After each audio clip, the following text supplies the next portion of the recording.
Bonjour à tous, le dernier point de « Demain nous appartient ».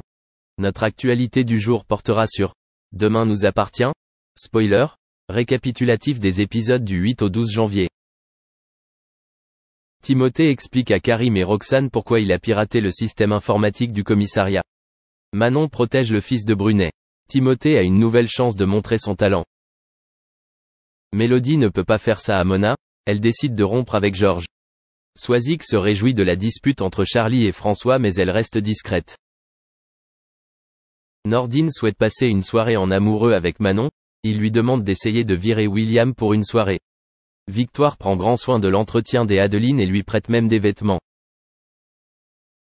La mort de Langlois causa de grandes difficultés à la famille Curtis. Étienne risque la prison. Alexis Langlois disposait de 2000 € en espèces, la police a contacté des informateurs pour savoir quelles marchandises il comptait transporter. Dorian est sous anesthésie générale suite à une appendicite, William décide de le surveiller un moment. William et Dorian constatent que Bénédicte est un peu fatiguée, elle est inquiète. Charlie rejoint Christelle et Sylvain pour le petit déjeuner. Elle a passé la nuit chez eux. Sylvain veut savoir quel est le problème, il en a marre de garder le secret. Parce qu'après il se trompe. Adeline avait accroché ses affaires dans l'appartement de Victoire car elle sentait toute le moisi à cause des dégâts des eaux. Langlois va voir la clôture de bijoux et de tablettes. Mais il refuse car cela semble être un mauvais plan.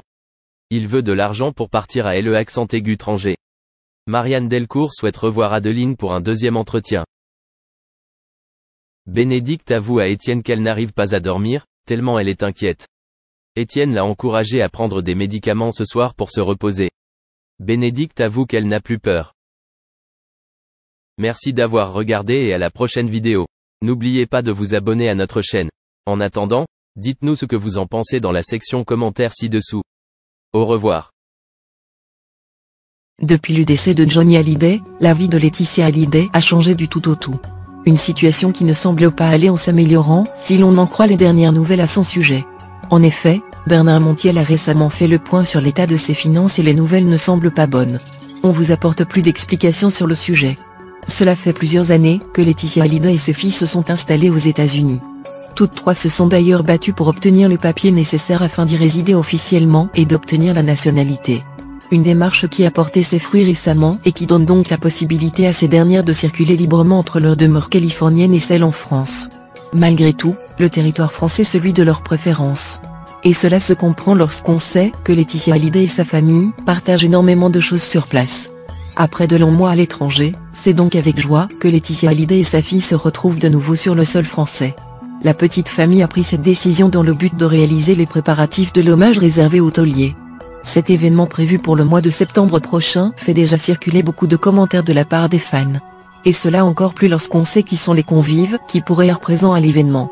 En attendant, Laetitia Hallyday et ses filles profitent du temps qu'elles ont ensemble pour faire le tour des lieux les plus appréciés du chanteur. La veuve du taulier était d'ailleurs photographiée avec son compagnon Jalil Espernon loin de la Tour Eiffel il y a quelques jours.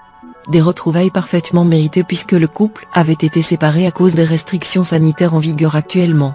Et même s'ils avaient tout fait pour ne pas s'éloigner trop longtemps loin de l'autre, cela était impératif afin que chacun puisse assumer pleinement ses obligations. N'oublions pas par exemple que Laetitia Hallyday est encore soumise à de nombreux devoirs par rapport au fisc français. Au décès de Johnny Hallyday, sa veuve a connu bien des déboires. Son testament attestant plusieurs changements dans la gestion de ses biens a notamment créé une discorde avec ses aînés. Une situation qui a poussé Laetitia Hallyday à entamer une longue bataille face à David Hallyday et Laura Smith. Et heureusement, le clan a réussi à trouver un terrain d'entente afin que chacun puisse s'y retrouver. Une solution qui n'a toutefois pas permis à Laetitia Hallyday de trouver la peau face aux autorités fiscales de France. En effet, la veuve du taulier s'est retrouvée avec une dette colossale. Alors que